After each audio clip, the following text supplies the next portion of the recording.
Cukupkan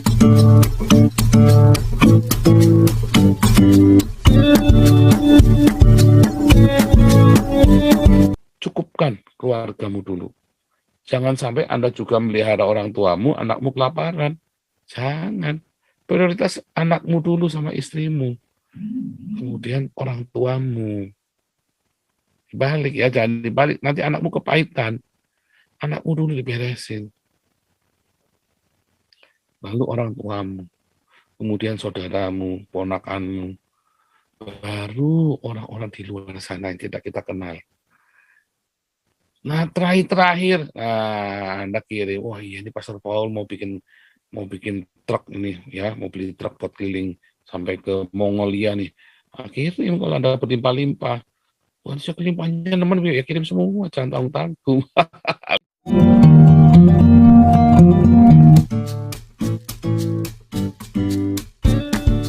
Haleluya. Luar biasa. Ya, firman Tuhan selalu baru setiap pagi dan memberikan kesegaran bagi kita semua, memberikan penghiburan, pengharapan yang baru, kekuatan yang baru, rema yang baru. Karena kita hidup di dalam kasih-Nya, kasih yang sejati, bukan kasih dari hasil ritual-ritual dan simbol-simbol, dengan kasih yang mengalir, meluap dari hati.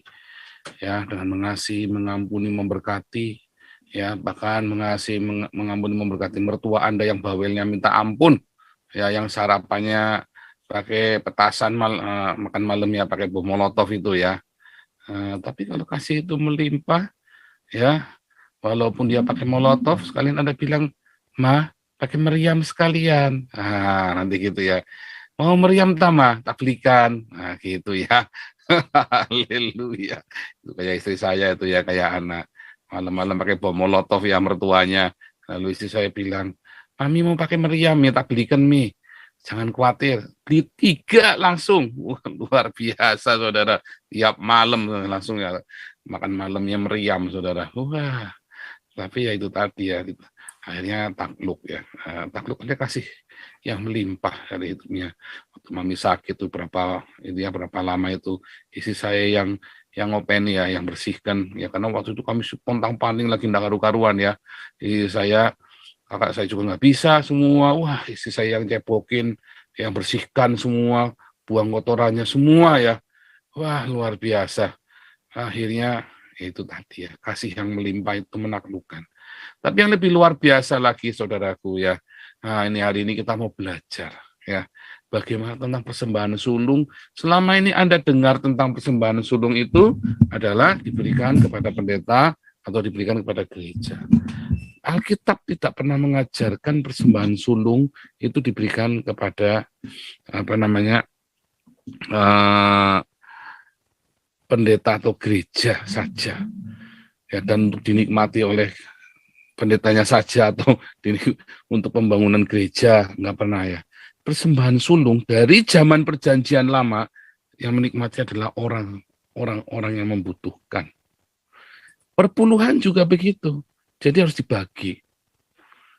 Jadi kalau Anda masuk ke dalam sebuah organisasi gereja yang persembahan sulung, Anda diajari persembahan sulung untuk beli jet pribadi, untuk beli gedung gereja yang mewah, atau untuk beli sound system yang luar biasa, jangan. Karena Anda akan tidak berkenan kepada Tuhan. Ya, Anda tidak menyenangkan hati Tuhan. Anda menyenangkan hati pendeta.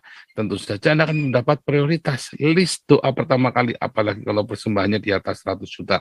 Kalau di bawah 100 juta mah udah biasa. Ya, kalau di atas 100 juta, oke.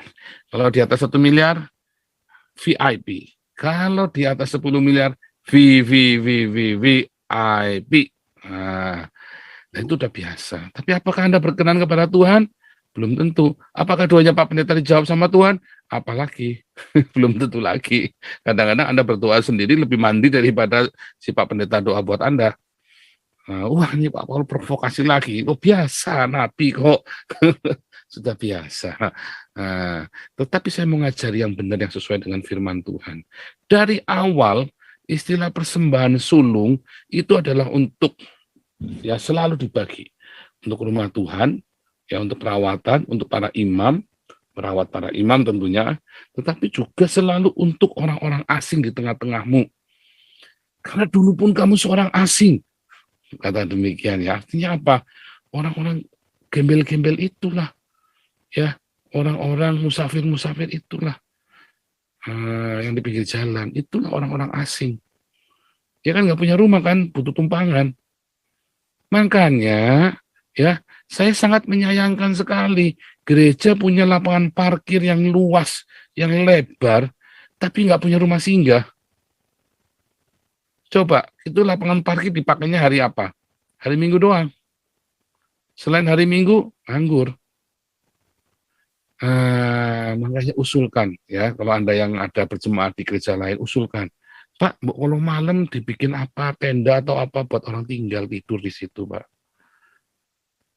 Nanti jawabannya apa? Majelis yang lain sama pendetanya, nanti sudah masuk kita nggak bisa usir. Loh, belum masuk sudah mikir mau ngusir. Itu tadi kan.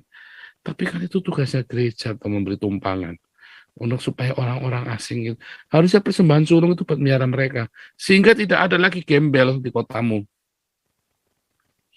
Karena itu tujuannya persembahan sulung, gembel-gembel itu kan dari luar kota, itu kan orang-orang asing.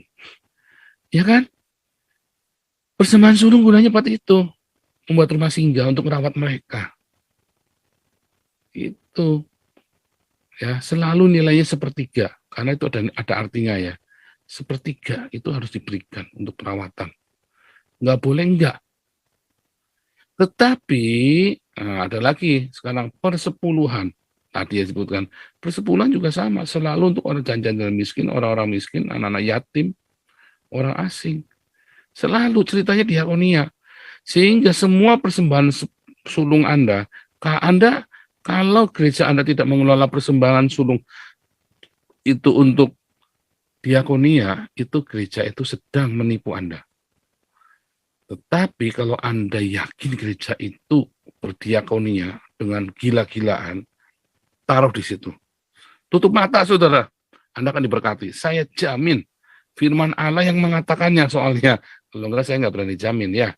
Firman Allah yang mengatakannya. Anda akan diberkati. Ya. Nah, mengapa? Karena engkau pun seorang asing. Dulu engkau pun tidak jelas, orang tidak jelas.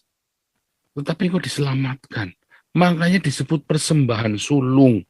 Artinya apa? Yang terbaik dari hidup kita itu yang diberikan. Ingat dulu pelajaran anak sulung di Mesir, bunuh yang terbaik darimu. Harusnya kau serahkan.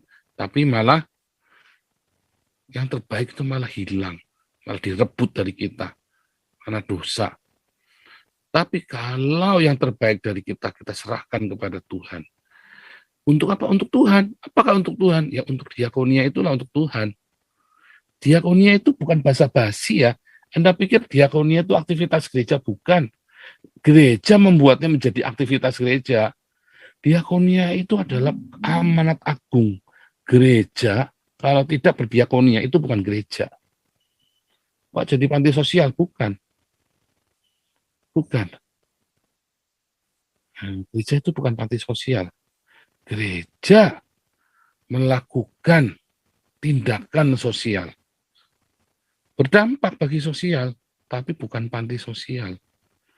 Gerejalah yang membuat tindakan-tindakan, menginspirasi semua hal-hal sosial ini. Baru pemerintah mengambil alih setelah itu dikelola dengan baik, dengan profesional. Lalu pemerintah alih, ya, kalau seluruh rakyat sepakat dengan itu. Masalahnya di Indonesia itu pajaknya aja digelapin kok. Nah, makanya tugasnya gereja. Kalau di Eropa, ya kemarin ya teman-teman banyak cerita, ya kan, pajaknya diberikan lagi kepada rakyat miskin, dikelola dengan bijaksana.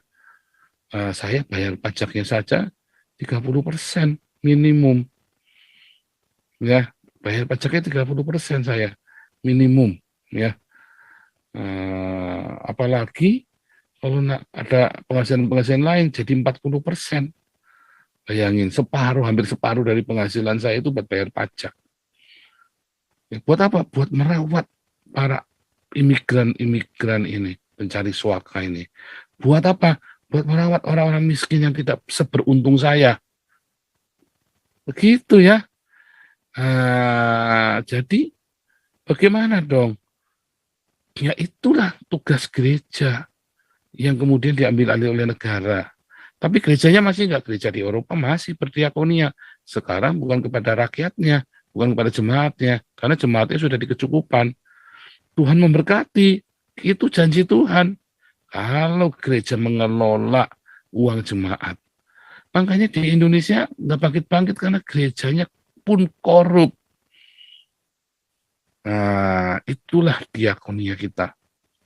Itulah persembahan sulung yang terbaik. Artinya apa? Anda sengaja menyisihkannya. Sengaja menyisihkannya. Kalau 10%, setiap bulan Anda sisihkan 10%. Kalau persembahan sulung, setiap tahun Anda sengaja menyisihkannya, bukan dapat sisa. Karena kita sudah tidak mengenal lagi angka-angka itu. Yang kita kenal adalah beri dengan segenap hati. Ya.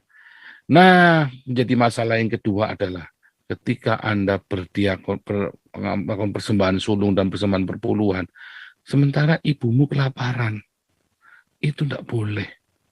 Itu tidak berkenan. Sia-sia diakoniamu, hangus. Sayangnya Pak Pendeta nge-push terus Anda supaya berdiakonia dan perpuluhan. Pak Pendeta nggak pernah nge-push untuk selalu mengingatkan rawat orang tuamu.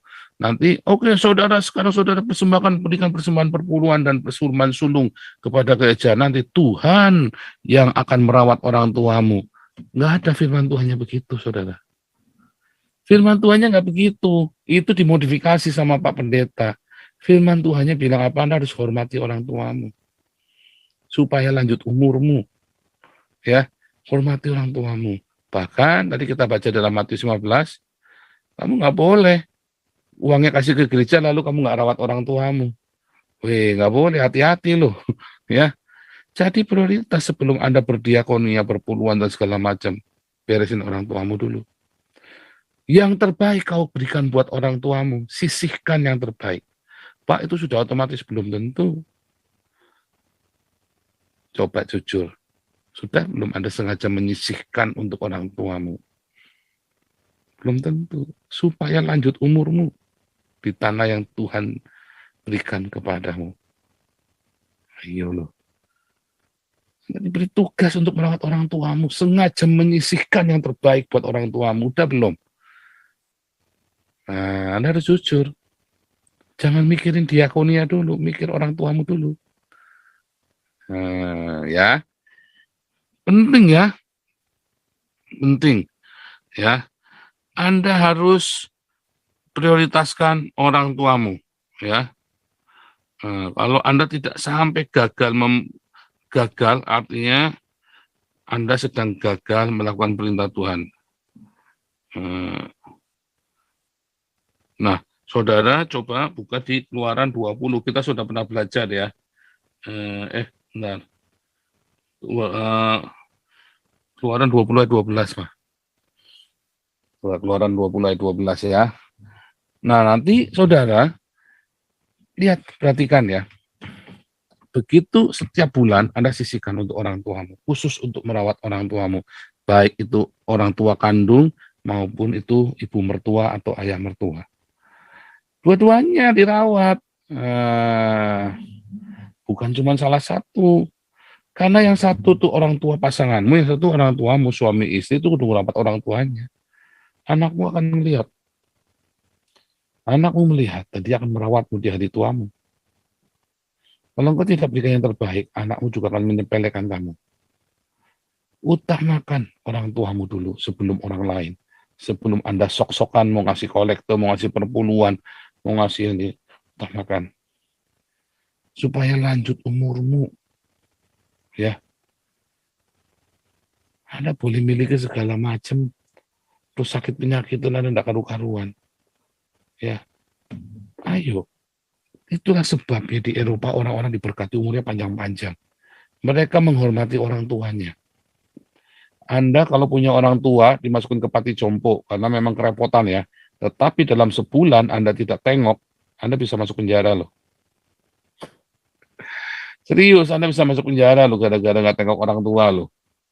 Ya, bisa didenda atau masuk penjara. Wah, pusing pokoknya. Anda kudu tengok orang tuamu. Sebulan minimum sekali Anda harus tengok. Serepot apapun. Wah, Anda hati-hati. Dan panti jomponya pun sini enak ya, kayak resort. Kayak resort. Kebetulan saya dan istri saya, kita ada volunteer ya di sebuah yayasan untuk anak-anak cacat, difabel. Tapi ada anak-anak difabel yang sudah tua, umurnya 70, ya, umurnya 80, tapi itu idiot, Down syndrome. Gue bayangin, siapa yang rawat? Pemerintah yang rawat, tahu nggak? Betapa orang-orang tua ini dihargai. Lalu bagaimana dengan kita gereja? Yang penting persembahan sulung, salah.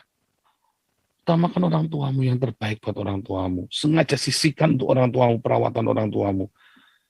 Nggak usah mikir persembahan sulung deh kalau pas-pasan hidupmu. Anda rawat orang tuamu, kau akan diberkati. Tetapi begitu engkau lebih, sisihkan langsung. Masukkan dia ke untuk ini, diakonia. Prioritas diakonia dulu. Kalau Anda berlimpah, Anda kasihkan langsung ya untuk selain untuk diakonia, Anda bisa untuk merawat hamba-hamba Tuhan di pedesaan. Lebih lagi kirim ke Pastor Paul. Waduh, Anda akan diberkati. Ujung-ujungnya itu tadi ya kan. Tapi saya ngomong serius ya. Anda prioritas orang tuamu dulu. Anda nggak mikir orang tuamu, salah pokoknya. Firman Tuhan bilang orang tuamu dulu. Mau persembahan sulung, mau persembahan bungsu, mau bontot, persembahan tengah, jali tengah, apa, enggak urusan. Orang tuamu dirawat dulu. Prioritas. Kemudian orang sekitarmu, Anda munafik. Kita kadang-kadang mau berdiakonia, kita melayani sampai ke ujung bumi. Keluarga kita cari kelaparan. Munafik kita. Jangan ya, jangan. Keluarga itu ada untuk kita rawat. Sekalipun mereka menyebalkan. Kadang-kadang udah ditolong masih mentung. Udah biasa. Untuk membentuk karakter kita, kasih saja merem. Tutup mata. Gitu ya. Kebetulan kakak saya, keluarga saya baik ya, jadi nggak pernah ditolong mentung ya, kita nggak urusan. Ya kita pokoknya kita rawat sebisa mungkin, bagaimana caranya sekuat tenaga. Lalu kita sisihkan untuk diakonia. Ya, itu memang prioritas begitu. Ada banyak orang minta tolong bantuan saya pengen bantu ya, tetapi kakak saya sendiri juga lagi butuh bantuan. Saya harus bantu dulu kakak saya, nggak urusan orang lain. Nanti kakak dulu di depan mata. Tuhan itu taruh dia ya, memberikan dia sebagai kakak saya, sebagai adik saya misalnya kan, sebagai orang tua saya, itu adalah tugas saya untuk merawatnya. Jangan sampai kebalik-balik. Dalam pemberian itu selalu berikan yang terbaik. Memang ini ceritanya materi, saudara. Karena berkat Tuhan itu melimpah ketika Anda hatimu udah gak terikat lagi dengan itu. Cukupkan keluargamu dulu. Jangan sampai Anda juga melihara orang tuamu, anakmu kelaparan. Jangan. Prioritas anakmu dulu sama istrimu. Kemudian orang tuamu. Balik ya, jangan dibalik. Nanti anakmu kepahitan. Anakmu dulu diberesin. Lalu orang tuamu. Kemudian saudaramu, ponakanmu. Baru orang-orang di luar sana yang tidak kita kenal. Nah, terakhir, Anda kirim, wah iya ini Pastor Paul mau bikin truk ini ya, mau beli truk buat keliling sampai ke Mongolia nih. Kirim kalau Anda berlimpah-limpah. Wah, saya kelimpahnya teman ya kirim semua, jangan tanggung-tanggung. Haleluya. Ini oh iya nih, Damaris mau beli kapal buat pengobatan. Kirim, kemarin sudah ada yang ngirim 50 juta yang buat beli truk itu ya. Nah, kita butuh dana 40.000 euro, itu sekitar 700 juta kita butuh ya. Nah, sudah ada kasih persembahan kemarin 50 juta. langsung. Wah, udah, oke, saya pesan nih kasih 50 juta, haleluya, nanti rekeningnya belum jadi. Makanya rekeningnya harus rekeningnya bisa diaudit, saya nggak boleh kecampur-campur. Tetapi apa? Kalau sudah berlimpah, Anda baru mulai tabur. Jangan pelit juga terus, karena nanti Anda akan diberkati. Ya, oke. Ya, sudah ya. Ini minggu depan kami pindah rumah. Ini jadi internetnya kita pasang yang kuat sekalian. Di sini kita soalnya sulit ya. Tapi kita minggu depan sudah pindah rumah, doakan supaya internetnya full power ya. Kita sudah nanti bikin live ibadahnya, kita nanti juga dengan ya bikin praise and worship, kita bikin itu ya. Jadi ada praise and worship segala, nanti Pak Steve mau ikut main saxophone juga live nanti ya. Kita ada kameranya bagus, nanti mulai studionya kita udah rapi-rapikan. Sabar ya. Jadi balik lagi ya, saudara. Peliharakan orang tuamu dulu, saudara-saudaramu dulu. Lalu mulai berdiakonia dan selalu disisihkan, sengaja menyisihkan. Kalau enggak, Anda nggak akan pernah sanggup. Kalau Anda berikan itu yang terbaik, peliharakan orang tuamu, kemudian sanak familimu, dan kemudian Anda berdiakonia dengan tekun, itu nanti Tuhan akan kasih lebih kok. Ingat ya, waktu cerita Kejadian, Yusuf kasih benih. Kami minta benih. Nah, Anda berdoa sama Tuhan. Kalau Anda baru seumur sekarang Anda cuma baru bisa merawat orang tua dan sanak familimu, berarti Anda belum punya benih buat menabur. Ya, sekarang Anda berdoa sama Tuhan. Tuhan, kami mau minta benih Tuhan untuk menabur. Minta. Artinya itu sudah 20% minimum dari hidupmu. Anda bisa nabur. Nanti Tuhan kasih. Kalau Anda bisa menabur, berarti Anda punya surplusnya. Dan suatu ketika dari taburan itu akan menuai. Jangan menabur di tempat yang salah. Ingat, yatim piatu, janda miskin, gembel-gembel di pinggir jalan. Orang asing itu gembel-gembel di pinggir jalan, itulah yang dimaksud orang asing itu. Ya, yang para musafir, yang mereka bingung, mereka merantau, terus ya udah terdampar jadi gembel. Itulah orang asing, Anda harus meliharakan. Makanya Damaris mau bikin rumah singgah. Ya, Anda tinggal transfer aja ke Damaris. Ya, terakhir kemudian nanti Anda kan diberkati. Kita mau bikin balai pengobatan. Jadi Matius 25. Damaris ini ngerjakan Matius 25. Kasih makan, kasih minum, kasih pakaian, merawat yang sakit, besuk yang di penjara. Ya, itu adalah lakukan Anda kalau ke Damaris. Anda minta, Tuhan, saya minta benih untuk saya tabur. Ya, kalau Anda dikasih benih buat nabur, berarti kan Anda nuai nanti. Punya benih lagi, kasih lagi. 20% itu. 20% itu adalah benih ditabur. Bukan yang 10%. Artinya apa? Minimum 30% loh. Dan akhirnya nanti ada 100% hidupmu pilih milik Tuhan. Saking kelimpahannya 100%. Saking kelimpahannya, saudara. Saudara berikan 100%. Lawang cuman 100%, cuman Anda lewat saja Anda. Tadi orang percayakan hartanya. Surga mempercayakan hartanya kepadamu. Anda hanya ngelola saja. 100% milik Tuhan. Anda cuma ngelola. Nggak ada saudara bendahara kerajaan manapun yang miskin kere. Walaupun duitnya bukan duitnya dia. Tapi Tuhan cukupi, majikannya kan cukupi. Dia mengelola harta itu. Tuhan Yesus memberkati. Kiranya rema dari Tuhan Yesus hari ini membuat Anda sadar, tengok orang tuamu, ya, tengok mertuamu, tengok sanak familimu yang berkekurangan, cukup Anda berbagi dengan mereka, sisihkan yang terbaik buat mereka. Tapi terutama anak dan istrimu dulu. Begitu sudah selesai, Anda berdoa sama Tuhan.